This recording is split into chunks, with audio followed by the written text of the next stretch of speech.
Bueno, buenas noches a todos. Gracias por estar. Como les mandé el mensajito por WhatsApp a los que son de la asociación, recuerden que todos estos coloquios mensuales que lo hicimos este año, o sea, la asistencia, se toma asistencia y el que tiene 70% de asistencia a fin de año se les emite un certificado de asistencia, digamos, y todo esto va a ir sumando. Em, Recuerden, porque hubo gente que malinterpretó o se interpretó incorrectamente, la gente que acredita son aquellos que nunca acreditaron, o sea, son aquellos a los cuales hay que hacer un curso, se les toma un examen para acreditar como expertos en medicina de sueño. Em, Aquellos que ya acreditaron no deben acreditar nuevamente, o sea, eso es una sola vez y después lo que Algo de sí. que Cierren los micrófonos porque hay alguien ahí que está con micrófono abierto.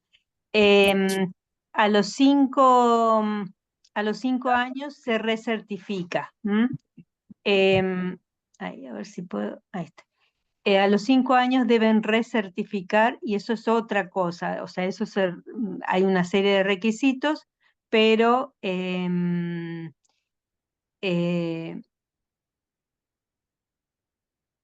eso es certificación. Para acreditación, sí o sí necesitamos 2 años de pertenencia. O sea, no pierdan ni dinero ni tiempo, si no tienen 2 años dentro de la asociación.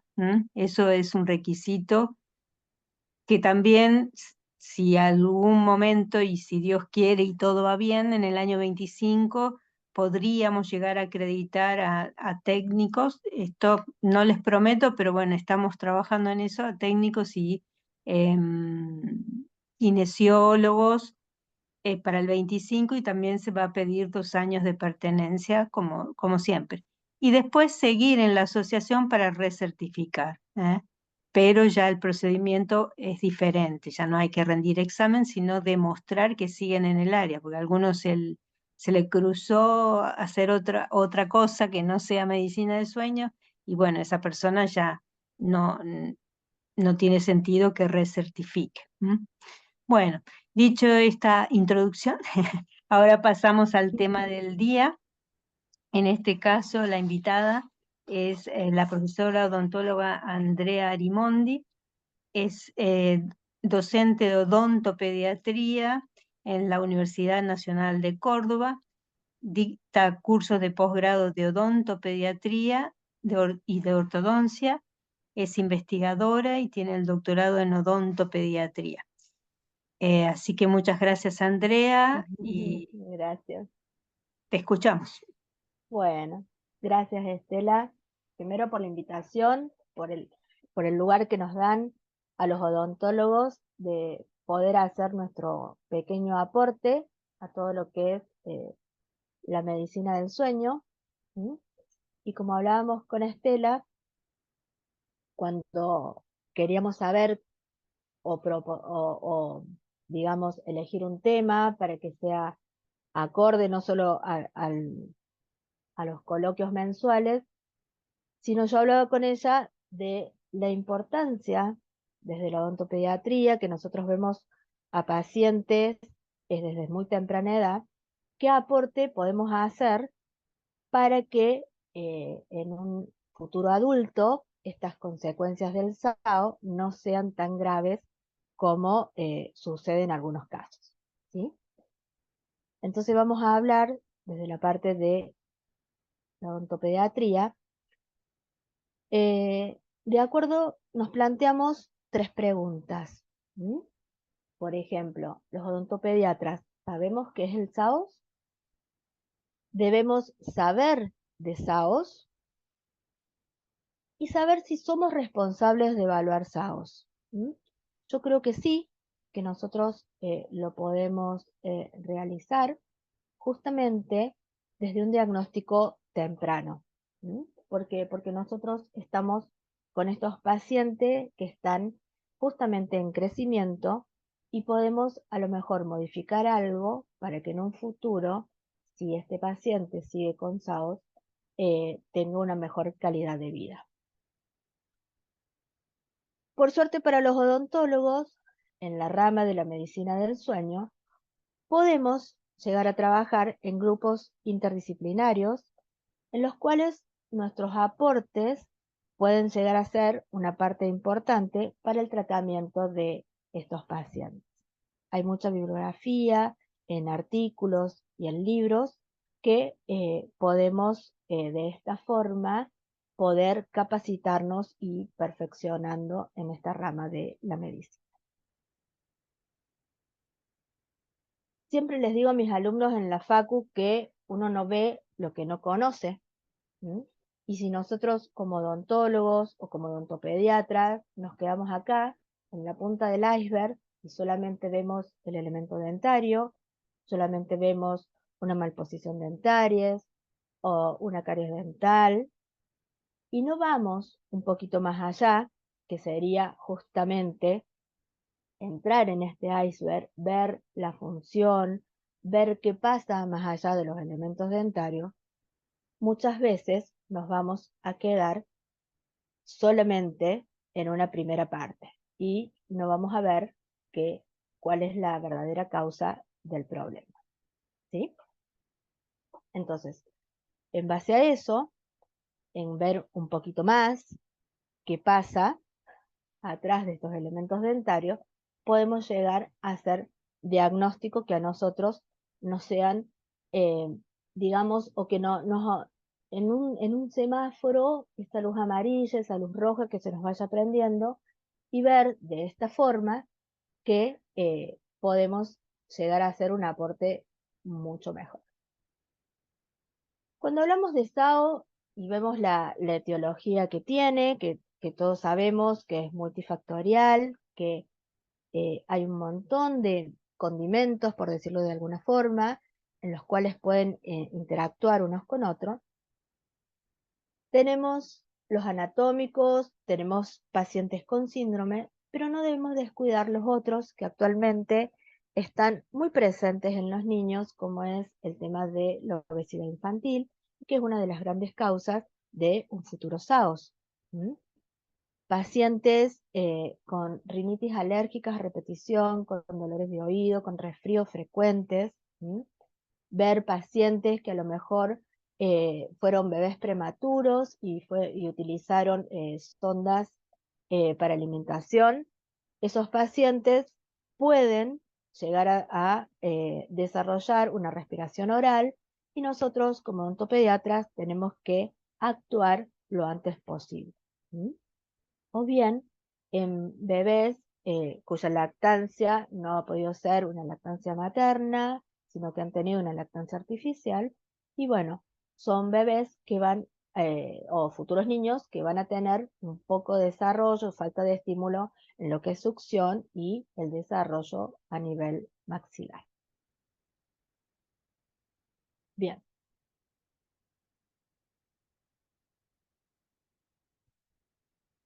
En nuestro consultorio podemos llegar a ver, en nuestra historia clínica con estos pacientes, que tenemos signos y síntomas que nos tienen que empezar a hacer ruido, como les vengo diciendo, en estas preguntas y en esta anamnesis que nosotros le vamos a hacer.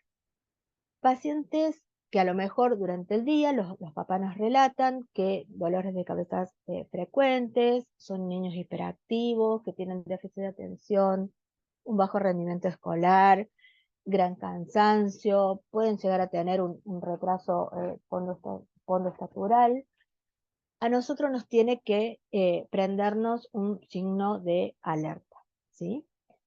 También tenemos signos o síntomas nocturnos, como es la presencia de ronquido, que actualmente sería el primer signo a tener en cuenta y que tenemos que saber que un paciente que ronca no es normal, ¿sí?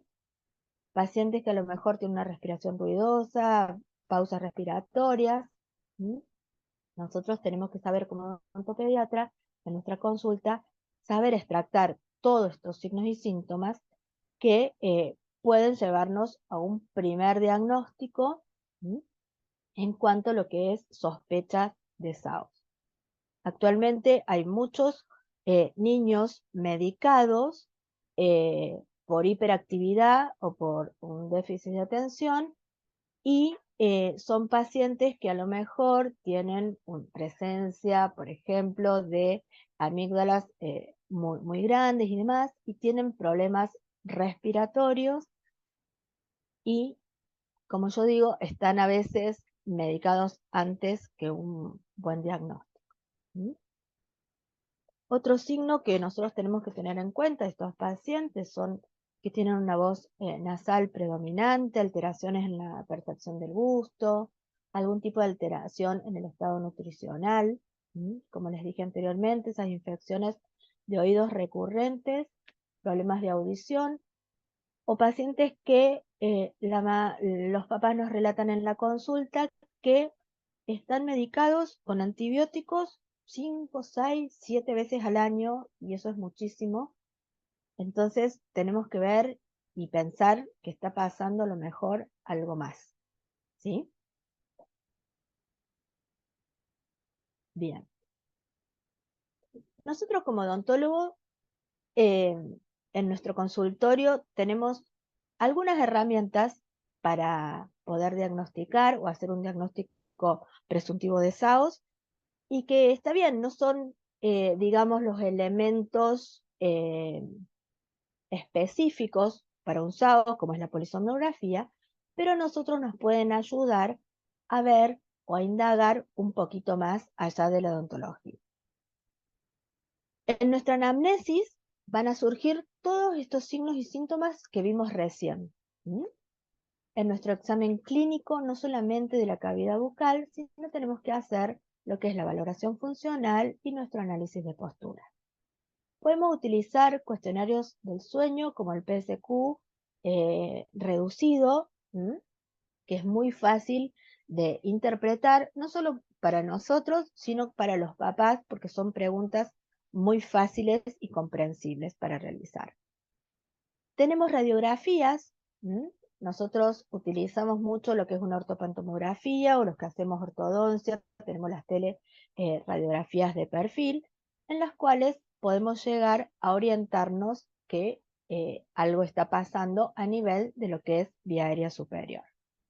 Podemos pedirle fotos o filmaciones, sobre todo de cuando ellos están durmiendo, para ver la posición o escuchar en alguna filmación con el teléfono celular, nada muy sofisticado, ver cómo ese paciente respira o ronca, o si tiene algún tipo de pausa respiratoria. Y en las fotos que nosotros normalmente tomamos para los tratamientos, podemos evaluar algunas cosas que vamos a ver más adelante, que les voy a ir señalando. Podemos solicitar estudios abreviados, en realidad no nosotros, sino como trabajamos en un equipo interdisciplinario, tratar de hablar con un ORL, con un neurólogo, con un neumonólogo pediátrico, en los cuales ir tratando este paciente de forma integral. Y obviamente que el estudio de polisomnografía va a ser nuestro gol estándar y el que nos va a dar el diagnóstico certero si ese paciente tiene SAOS o no. Algo que yo incorporé en lo que es mi historia clínica y mi anamnesis es a todos los pacientes hacerles el índice de masa corporal, como para ver justamente lo que hablábamos anteriormente, el tema de la gran presencia de obesidad infantil que hay, que en realidad es bastante alarmante. Y no dejar de realizar todo lo que son las pruebas funcionales. Son maniobras básicas y muy sencillas que nos pueden llegar a determinar algún signo de alerta en nuestro paciente. Cuando nosotros realizamos lo que es el examen postural del paciente, tenemos que ver que muchas veces estas adaptaciones o readaptaciones posturales en el paciente se transforman como normales, porque justamente se rompe lo que es este equilibrio de fuerzas entre los músculos y tendemos a hacer normal lo anormal. Entonces, una postura que está justamente alterada, ese paciente lo va a traducir en una posición alterada de lo que sea maxilar, de lo que sea lengua y de lo que sea respiración. ¿Mm? Entonces, tenemos que saber diagnosticarlo a tiempo. Cuando yo les decía que nosotros tomamos fotos para nuestros tratamientos, cuando realizamos el diagnóstico de nuestro paciente, tenemos que aprender a ver que esto no es lo normal, o sea, acá hay algún tipo de alteración.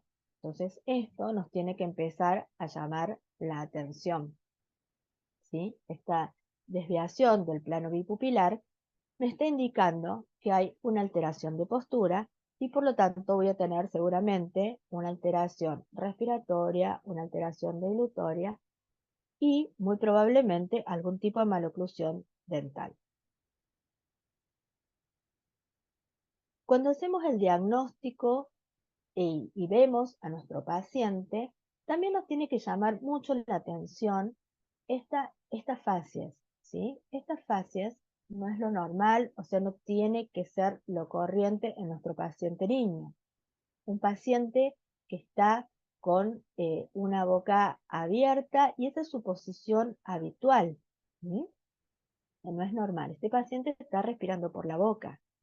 Esta interposición lingual, cuando nosotros le pedimos al paciente que cierre la boca, vemos un gran puntillado acá en el mentón, vemos la fuerza que hace esta musculatura perioral para poder producir ese cierre bucal y ese paciente que nosotros le decimos cerra la boca para respirar, no tarda más de 8 segundos, 5 segundos en abrir la boca para volver a respirar. ¿Por qué? Porque no está acostumbrado a utilizar la nariz en forma correcta o bien hay algún tipo de obstrucción a nivel nasal. ¿Sí? Entonces es importante saber ver este aumento de la altura facial inferior, ver estas narices que son totalmente estrechas, las narinas van a ser pequeñas y generalmente cuando la obstrucción es de un lado, va a estar de un lado mucho más abierta que del lado opuesto donde está la obstrucción. ¿Sí? El labio superior, como les dije, es un labio corto, es un labio incompetente, un labio flácido, ¿sí? Que no va a tener un buen cierre bucal a la hora de respirar. Y obviamente que en el paladar vamos a ver una alteración mucho más marcada, nos vamos a encontrar con paladares ojivales, con maxilares estrechos, con mucha retrognatia a nivel de lo que es hueso. En nuestro examen clínico que hacemos específicamente de lo que es boca y como decimos, los odontólogos vamos solamente a los dientes, sí, también, y vamos a encontrar todo este tipo de alteraciones. ¿Sí? Una interposición lingual habitual en el paciente o bien esta interposición lingual a la hora de poder comer o tragar. Son mordidas abiertas que generalmente pueden ser por hábitos, ya sea de succión, puede ser uno de los hábitos, y el paciente sí o sí necesita interponer la lengua para poder tragar. Vamos a ver un montón de maloclusiones, vamos a ver la estrechez de lo que es el maxilar superior, mordidas invertidas, como en este caso, y cuando nos vamos un poquito más atrás de los dientes, como les digo, nos encontramos, en este caso, las amígdalas. Miren, estos pacientes vienen a mi consultorio porque a ellos les preocupa esto, entonces quieren hacerse un tratamiento de ortodoncia. Yo veo esto y digo, ok, tratamiento de ortodoncia, pero cuando yo después miro más atrás, si a este paciente yo le pongo algún aparato de ortopedia o ortodoncia, no respira más. Entonces, primero tenemos que solucionar esta parte, ¿sí? Lo que es amígdala, lo que es respiración, y después el tratamiento de ortodoncia indicado y adecuado para ese paciente. Cuando hacemos el examen funcional, tenemos que saber que la vía aérea de los niños está influenciada por el crecimiento, entonces es cambiante y hasta que no termina su desarrollo puede haber algún tipo de alteración, ¿sí? Pruebas funcionales que nosotros podemos realizar, que son muy fáciles en el consultorio, tenemos el reflejo nasal de Godin, tenemos el espejo de Glatzel o la prueba de Rosenthal, que a mí me ha dado muy buen resultado lo que es el espejo, así que y es muy fácil para los niños también, entonces es una prueba que nos orienta a algún tipo de alteración a nivel de la respiración. Y también tenemos que evaluar toda la parte de deglución. Tenemos que saber que si bien hay una deglución infantil, esta deglución infantil no puede perdurar en el tiempo. Cuando esta deglución infantil perdura en el tiempo, es signo de que algo está fallando y que algo tenemos que reeducar. Por eso volvemos a como empecé, en un equipo interdisciplinario. Yo antes de colocar a lo mejor algún tratamiento de ortopedia o ortodoncia, voy a tener que trabajar con el ORL, con una fono, para rehabilitar función y después poder rehabilitar la parte dentaria específicamente, ¿sí? En cuanto a deglución, podemos hacer que el paciente tome a lo mejor un traguito de agua en el mismo vaso en el consultorio y vemos que si la deglución está alterada, va a ser esa interposición lingual para poder tragar, o bien que haya un derrame de líquido, por lo que no puede hacer una correcta deglución de acuerdo a la edad del paciente que estemos evaluando.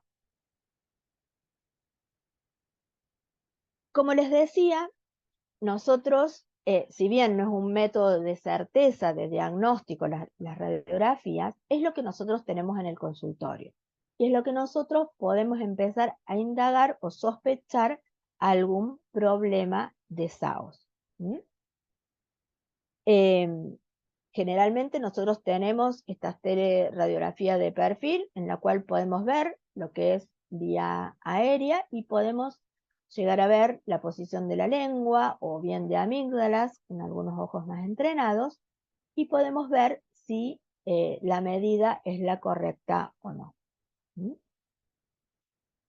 En nuestras ortopan,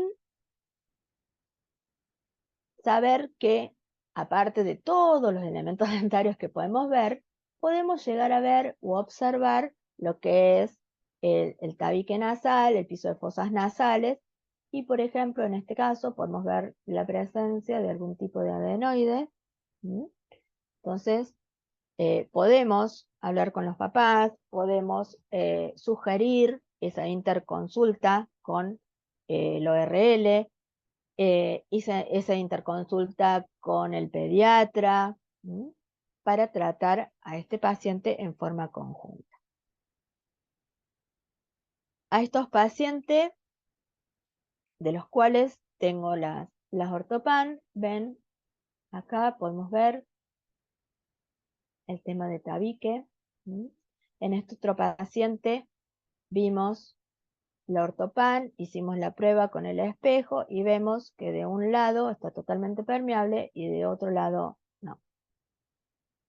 Entonces, por eso os digo, si bien no son el método específico de un diagnóstico, nos sirven para orientarnos a que algo está pasando y una consulta con un especialista no está de más y podemos prevenir un montón de cosas a futuro.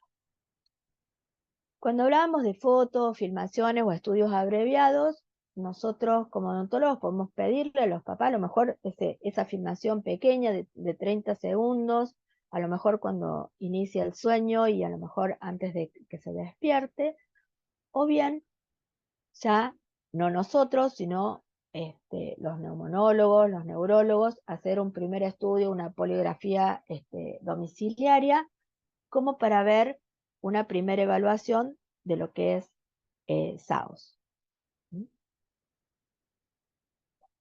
Y obviamente nuestro estudio de certeza para realmente confirmar el paciente con SAOS es el estudio de polisomnografía. ¿Desventajas o ventajas? La ventaja es que como método de certeza es el único para realmente decir o indicar la presencia de SAOS o no. Y a lo mejor como contraindicaciones y demás, sobre todo en pacientes pediátricos, es que el paciente va acompañado por el papá a este laboratorio del sueño. El papá se queda con el paciente toda la noche. Hay niños que tienen mucho miedo a todo lo que es todos los sensores que le colocan. ¿Mm? Entonces se hace por ahí más complicado. Sumado a que hay obras sociales que no los cubren, no es un estudio económico y por eso se retrasa muchas veces lo que es el diagnóstico del mismo. ¿Sí? Estos pacientes que les estoy mostrando acá en la foto, sus papás me han dado el consentimiento eh, para que yo los pueda mostrar y son pacientes de mi tesis doctoral que se les hizo el estudio de polisomnografía. Entonces, si nosotros tenemos que hablar de tratamiento, vamos a decir que el tratamiento va a ser de acuerdo a lo que cada paciente necesite, no son todos iguales y no todos van a necesitar el mismo tratamiento. Lo que sí es importante para decidir un tratamiento es, como les vengo diciendo desde el comienzo de esta charla, es el poder trabajar y el poder integrar un equipo interdisciplinario, ¿sí? Es la mejor forma que nosotros podemos lograr un correcto diagnóstico. Nosotros como odontólogos y como odontopediatras estamos muy de la mano de lo que son los pediatras, ¿sí? Y muchas veces la palabra del pediatra es palabra santa y nos dicen, ay, pero el odontólogo te dijo, y sí, el odontólogo te dijo, y el odontólogo puede a lo mejor aportar su granito de arena en lo que es esta parte del tratamiento.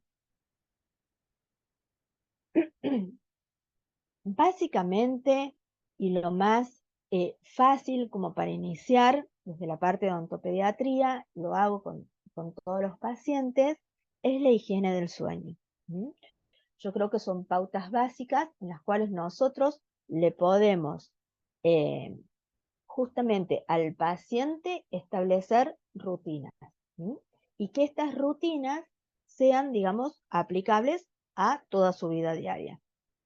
No solamente en lo que es la higiene del sueño. Y mientras antes las apliquemos a estas rutinas, yo creo que vamos a tener muchísimos mejores beneficios en un futuro. ¿Sí? Eh, Hay, sobre todo después de pospandemia, el tema de lo que es el uso de los dispositivos, ya sean por el colegio que empezaron y todo era en la pandemia, la conexión, eh, se ha sostenido en el tiempo y actualmente hay niños muy pequeños con el uso de tablets y de celulares muchísimo tiempo por día. Y bueno, ustedes saben todas las consecuencias que esto trae y es difícil el revertir. Por eso yo siempre digo que eh, en la higiene del sueño y en todo lo que viene posterior, el establecer rutinas es muy bueno. De acuerdo, como les dije, al tipo de paciente, ya sea en niños o en adultos, va a ser su tratamiento. ¿Mm?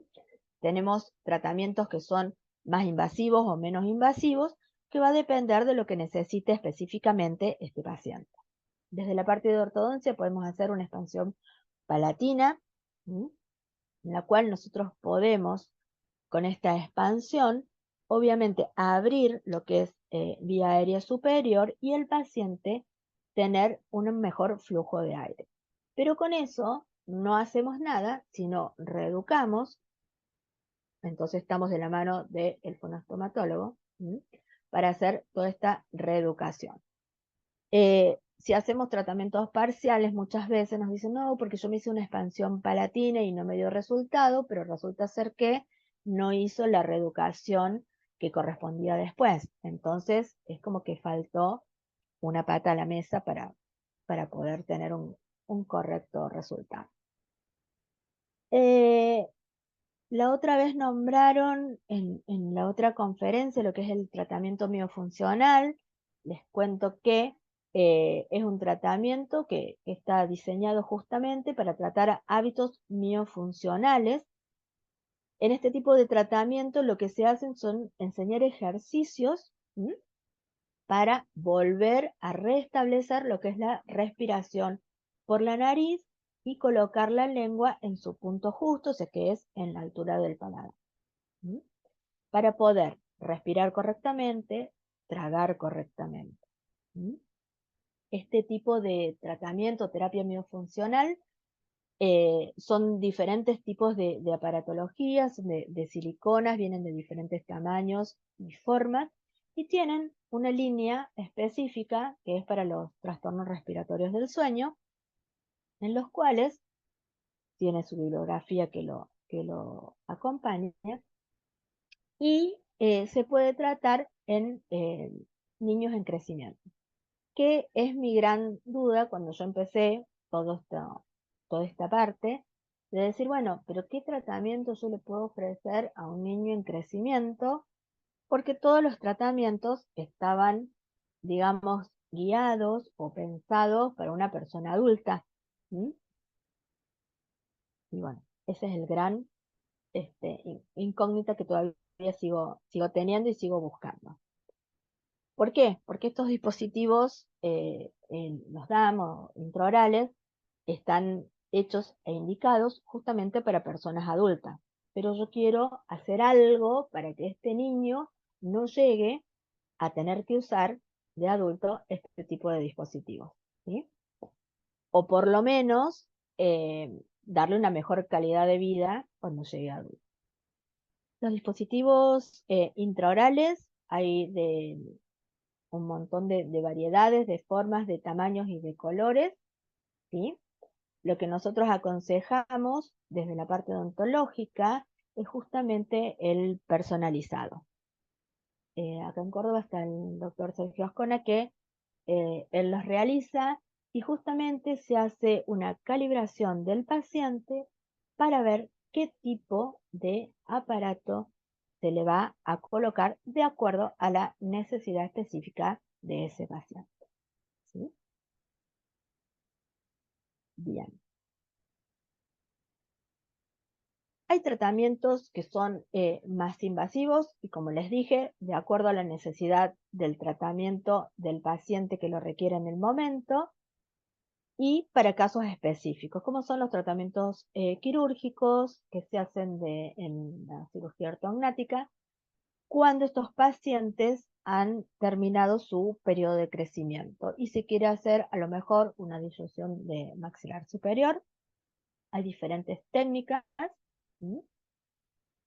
Yo, si bien no las hago, pero Nobleza Obliga hay que comentar que existen y que algunos pacientes sí las necesitan. Por ejemplo, en casos de avances mandibulares en repugnancias muy severas, con avances del tercio medio o avances bimaxilares, en casos de pacientes traumatizados o demás, este tipo de cirugías son las que se realizan y con muy buen grado de acierto.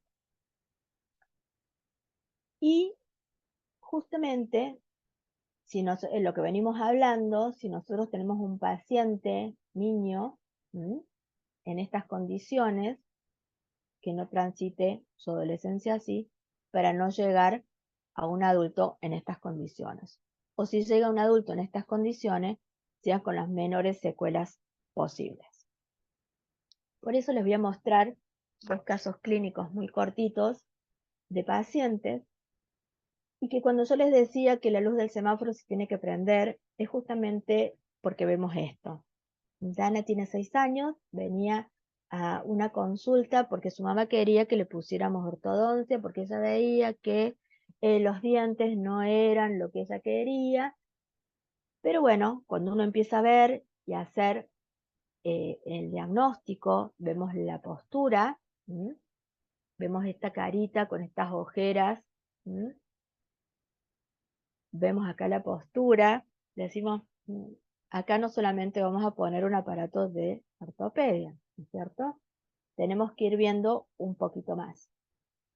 Nos encontramos con la boca de Dana, que si bien estaba en una época de recambio, tiene 6 años, pero miren cuando yo vi esta lengua. Entonces acá está pasando algo y algo que tenemos que saber qué es, ¿sí? Bien. Por eso les digo que ven que nosotros sacamos fotos, entonces es fácil poder ver un poquito más allá de los dientes. A Dana se le hizo toda la valoración funcional, observamos narinas. Dana es una paciente que estaba tomando 8 veces al año antibióticos, y vemos que esto no podía seguir así. Empezamos a evaluar, hicimos la valoración funcional, amígdalas, esta lengua gigante, grande. Entonces imaginen si yo a Dana le pongo algún tipo de aparatología sin antes hacer algo desde la parte médica, digamos, esta consulta con un URL, con el pediatra. El pediatra muchas veces nos refirió que estas amígdalas podían achicarse, o sea, involucionar, pero yo seguí perseverante y dijimos, bueno, vamos a hacer la consulta aparte del pediatra con un ORL. Entonces se hizo las derivaciones de Dana, una valoración con el ORL, una valoración con fonoaudiología, y yo siempre la indicación de lo que es la higiene del sueño. Les cuento que por suerte Dana fue operada hace 2 meses, o sea que no tengo las fotos finales, pero la mamá nos relata que dejó de roncar, que duerme mucho mejor, que puede hacer deporte sin cansarse, que es fundamental. Así que, por suerte, con Dana yo me siento más contenta, ¿sí? Y Benjamín, que tiene 8 años, llega al consultorio por una consulta para ver, preventiva, para ver si estaba todo bien en la boca.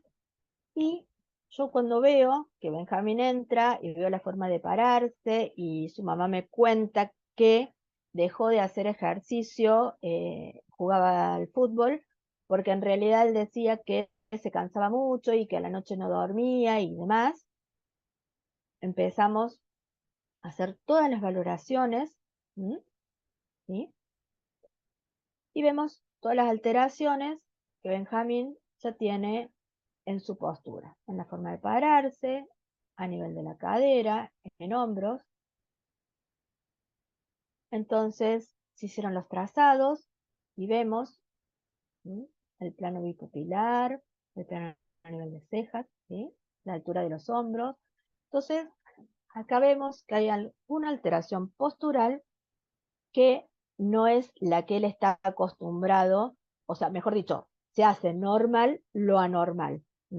Porque cuando a los papás nosotros les mostramos todas estas fotos y les hacemos referencia de todo lo que está pasando, ellos adhieren muchísimo más a lo que es el tratamiento. Hicimos la valoración clínica de Benjamín, también está en un periodo de recambio, ¿sí? Y cuando les digo del iceberg y que empezamos a ver un poquito más allá, ¿qué nos empezó o qué me empezó a llamar la atención en Benjamín? No solamente la parte dentaria, que dentro de todo está bastante bien y correcta, sino esto, el piso de la boca, la lengua. Entonces dije, bueno, vamos a hacer algunos ejercicios y vamos a ver qué pasa a nivel funcional. Cuando nosotros hicimos, bueno, la valoración de narinas, Le digo a Benja, a ver, vamos a poner la lengua en el paladar. La lengua no llega a tocar los elementos dentarios y vemos esta presencia de lo que es este frenillo lingual. Cuando él levanta la lengua haciendo fuerza, todo lo que es piso de boca se va levantando.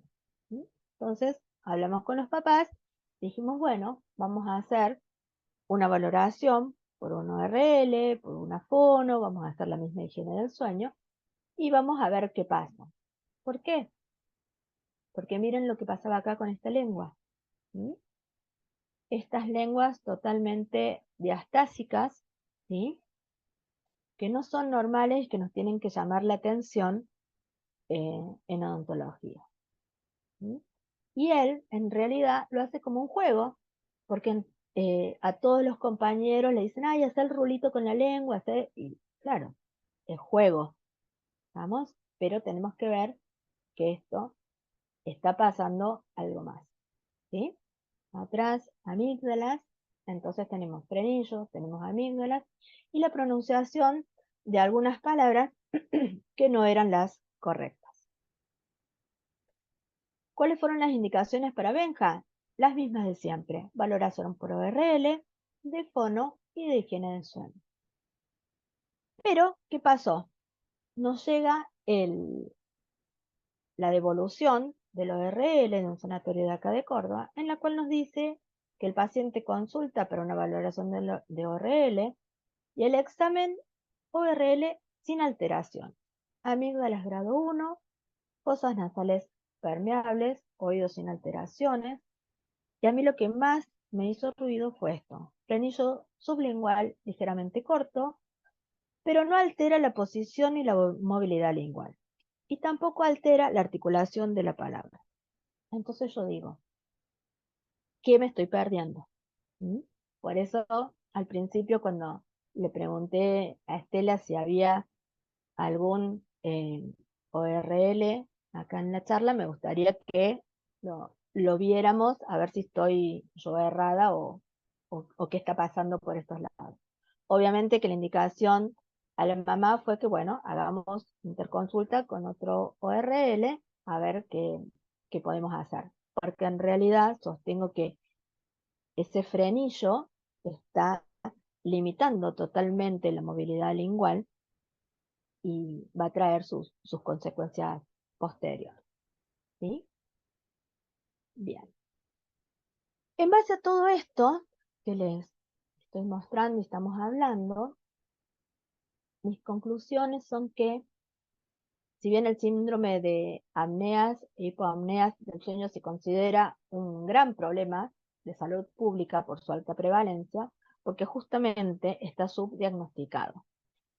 Y para eso, nosotros, desde la odontología, debemos capacitarnos y perfeccionando para poder ir haciendo nuestro aporte y nuestro diagnóstico en estos pacientes para que no siga subdiagnosticado. ¿Mm? Debemos tener en cuenta que el roncar es un signo de alerta, que el tratamiento debe ser interdisciplinario y mientras más temprano lo diagnostiquemos, mejor pronóstico para estos niños. En base a esto, y a mi preocupación y ver qué más se le podía dar una vuelta de tuerca a todo este diagnóstico que yo veía, a todos estos pacientes y que me hacían mucho ruido, yo digo, hay que mejorar de alguna forma la calidad de vida, es que surgió mi trabajo de tesis doctoral en el cual hicimos una asociación de lo que son las maloclusiones dentarias y el síndrome de apnea y hipoapnea obstructivas del sueño. ¿Sí? La muestra quedó conformada al final por 82 pacientes, niños y adolescentes entre 3 y 16 años, de ambos géneros, acá en Córdoba Capital. Nuestro instrumento de recolección de datos fue la historia clínica, como les comenté anteriormente, el cuestionario de sueño, el PSQ, validado al español, la valoración funcional, ya sea de postura, de respiración y de deglución. Y como el diagnóstico de certeza, hicimos los estudios de polisomnografía en CETES, acá en Córdoba, y en el cual la doctora Josefina Miculán fue la encargada de trabajar conjuntamente y ver estos pacientes ambas, ¿sí? Básicamente les presento los resultados de lo que obtuvimos, como para no hacer mucha hincapié en todo lo anterior, ¿sí? Y en el cual se hizo un análisis de correspondencia múltiple, en el cual se vio la asociación al SAOS de lo que es positivo y SAOS negativo, ¿sí? Encontrando una evidencia en la asociación entre estados positivos y lo que es las categorías de postura alterada, de disfunción deglutoria, de respiración bucal y de maloclusión dental, ¿sí? Y como estados negativos, obviamente todo lo que es normal, como la deglución, la postura normal y la oclusión normal. En síntesis, en el trabajo se analizaron, una vez que analizamos todos estos datos, podemos decir que la prevalencia de maloclusión en niños y adolescentes con diagnóstico presuntivo por cuestionario positivo fue del 87,8%. En cuanto a la prevalencia de maloclusión en niños y adolescentes con diagnóstico de certeza positivos de SAOS por PSG fue del 90,3%. Y la prevalencia de maloclusión en niños y adolescentes con diagnóstico de certeza negativos de SAOS fue del 80%. En cuanto a la concordancia entre los resultados del método diagnóstico, digamos, presuntivo, como era este cuestionario del sueño, y los resultados contrastados con polisomnografía, o sea, con la certeza de SAOS, este cuestionario posee una sensibilidad moderada, ya que de los 82 pacientes evaluados, y que tenían cuestionario de sueño positivo, se corroboraron 62 resultados de SAOS positivos con método de certeza, o sea, el 75,6% de coincidencias y el 24,4% de negativos. Se analizó también la relación entre SAOS y oclusión en niños y adolescentes, y la frecuencia de SAOS en niños y adolescentes que presentaban al menos algún tipo de maloclusión, y fue más elevada en los que presentaban alguna maloclusión que en los que no presentaban, o sea, 77,8 y 60% respectivamente. ¿Sí? Bien. Y a ver, también se realizó la asociación entre SAOS y función respiratoria, y la mayor frecuencia de SAOS la obtuvimos en niños con respiración bucal en un 83,3%, y en tanto que en niños con respiración mixta y nasal fueron en 74 y 50% respectivamente. Y en cuanto a la relación entre SAOS y función deglutoria, el porcentaje de niños y adolescentes fue significativamente mayor en los que tenían una disfunción deglutoria en un 82,2% con respecto a los que tenían una deglución normal. Entonces, con todos estos datos, yo creo que es importante, como les dije desde un primer momento, lo que es el diagnóstico precoz, el trabajar interdisciplinariamente, ¿sí?, para poder dar una mejor calidad de vida a nuestros pacientes niños y que lleguen a adultos con la menor consecuencia posible en cuestión o en patologías de salud. Bueno, muchas gracias a todos por haber estado presente y por haber compartido estos minutos conmigo. Bueno, gracias, Andrea. No sé si alguien quiere comentar algo. Sebastián, no sé si querés comentar el caso, el segundo caso, con problemas en el frenillo. No, hola, ¿cómo estás? Un gusto. ¿Qué tal? Yo soy Igualmente. otorrino. Sí, Sí, por sí, eso no, le yo le había pregunté, dicho, le había dicho que había uno No, seguro.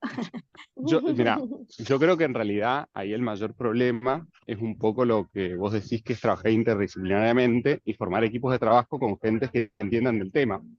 Porque es como cuando pasa lo mismo, que yo muchas veces mando a un odontólogo X que no sabe de sueño y le queda hacer un dispositivo de Exacto, avance mandibular a apneas severísimas y que no use el CPAP. claro, sin calibrar. Entonces, en realidad es empezar a entender un poco la vía aérea de una forma más compleja o más integral para poder decir, capaz que ese odontólogo solo se fijó si tenía una lengua libre para pronunciar la R o no mucho Exacto, más que eso, ¿me entendés?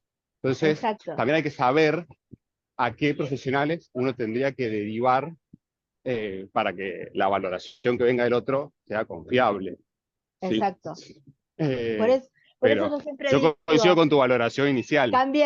cambiemos, pidamos otra opinión, ¿no es cierto?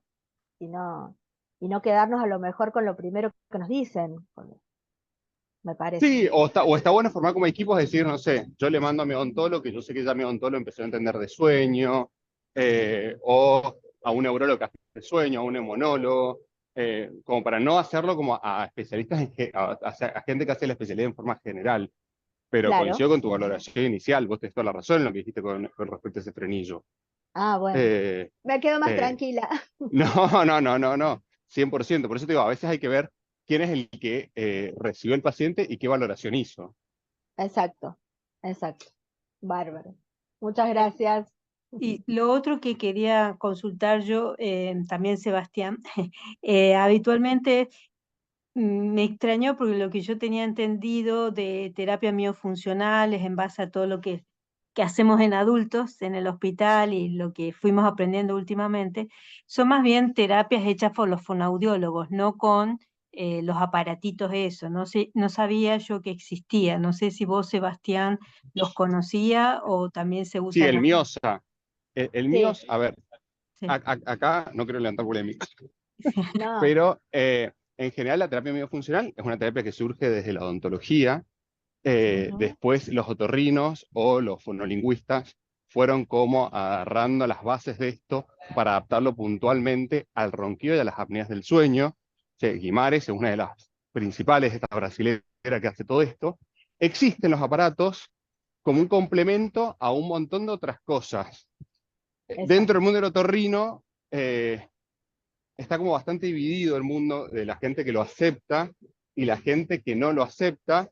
Yo la verdad que lo he empezado a utilizar con algunos pacientes, se lo he empezado a indicar y la verdad que da ¿A mi buenos obráis? resultados. No, sí, no a todos, pero a Exacto. algunos pacientes bien seleccionados, la verdad que Es que trae excelentes resultados.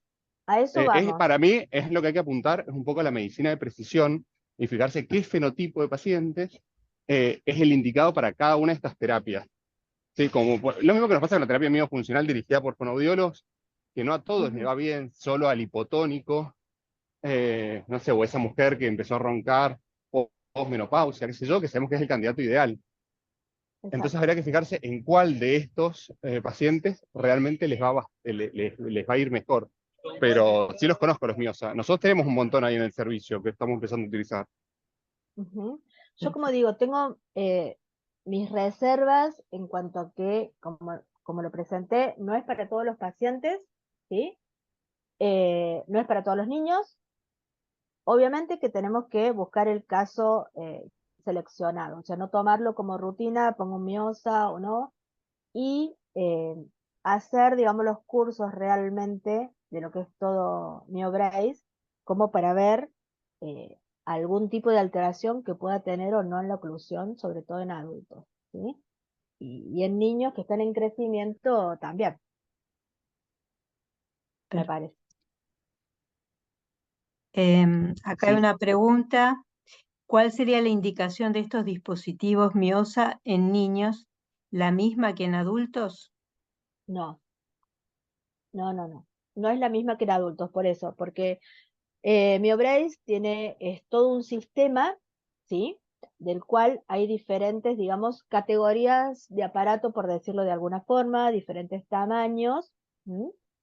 Entonces, de acuerdo al paciente y a la indicación, en ese caso, se pone un tipo de aparato y un tamaño que no va a ser lo mismo que en el niño que en el adulto, ¿sí?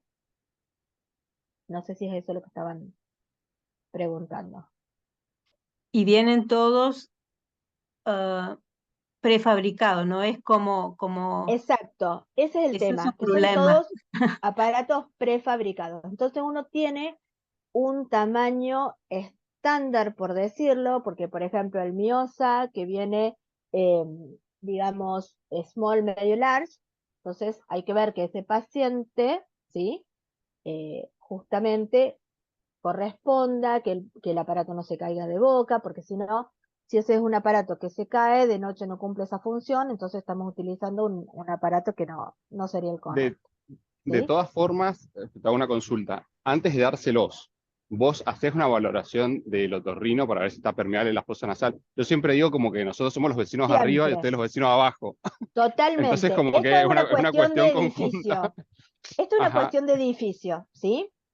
Yo, para poner cualquier tipo de aparatología, sea convencional, un tratamiento de ortopedia, un tratamiento de ortodoncia o un sistema miofuncional, mi paciente va por una valoración de un ORL y de una fonoestomatóloga, ¿sí?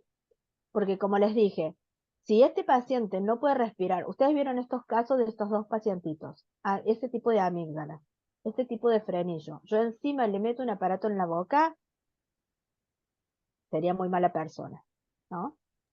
Porque Viste que hay deja de otros respirar. aparatitos, viste que hay otros aparatitos que son los TMJ, Sí, que también viene con una lengüetita. Yo muchas veces se los doy a los pacientes para hagan la propiocepción de la lengua, para ver, que lo ubiquen bien a la lengua dentro de la cavidad oral, porque viste que la mayoría de estos pacientes, o sea, exacto, capaz que hasta en los adultos, tienen una mala posición de la lengua dentro de la cavidad oral. Y no se totalmente, dan cuenta, entonces a veces se los doy durante el día para que practiquen, de decir, che, la punta de la lengua tiene que estar acá, la punta de la lengua tiene que estar acá, la punta... exacto. Sí, sí, comparto totalmente, comparto totalmente. ¿Mm?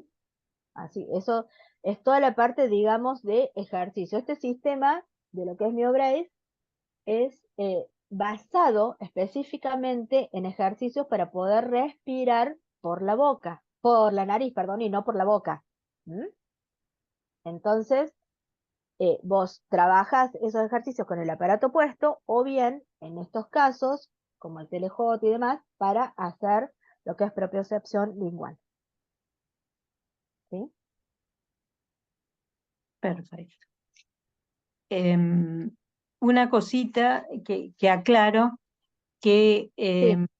la polisomnografía es una práctica que está en el PMO, que son las prácticas médicas obligatorias.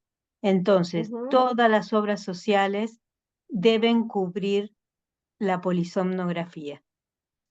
Se Bien. puede cubrir en cualquier lado. Ese es otro problema, pero Claro. es obligatorio para la obra social cubrir el estudio, 100%. Bien. El paciente no Ajá. tiene que pagar, desde hace varios años que el paciente no tiene por qué pagar una polisomnografía. Después hay lugares más desastrosos, menos desastrosos. Después se puede llegar a elegir y bueno, la Exacto. asociación pretendemos de que se vayan mejorando los informes y la calidad de los estudios a nivel general, pero es una práctica obligatoria para las obras sociales, deben cubrirlo. ¿Mm? Mira Así qué que, bueno.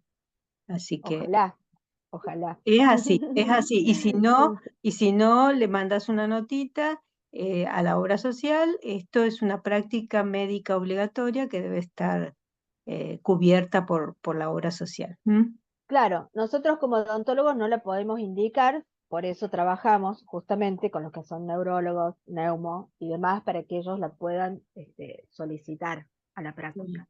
a ver. ¿Mm? Pero bueno, es sembrar, como yo digo, la duda y sembrar, abrir ese semáforo que algo está pasando y que podemos llegar a inferirlo en forma temprana.